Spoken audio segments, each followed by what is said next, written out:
The EP booster is called an EP booster because it's based off the preamp that was in the old Echoplex tape delay units. As it turns out, it was a pretty old trick that what a lot of people used to do is that after the tape delay had inevitably died, because it's a tape delay, they die, a lot of people still ran the Echoplex into their pedal board or their signal chain, whatever they were doing, just because the preamp added some niceness to it.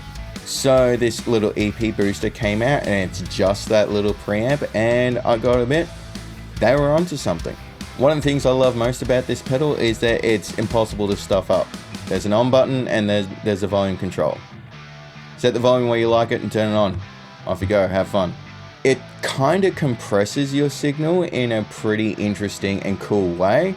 It adds a lot of low end warmth, and it sort of rolls off a little bit of top end.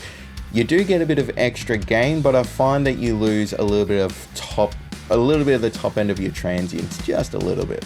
Because of that compression it adds, there was a point in time where I was actually trying to use an EP booster as a compressor with like the volume set really low, so it would just add that juicy compression.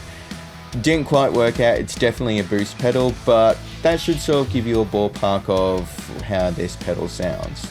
It's a really useful pedal. If you play clean and you're noticing that you're always getting lost in the mix, hitting the EP booster will definitely still keep things clean, but just give you that little bit of warmth and punch to sort of stand out in the mix.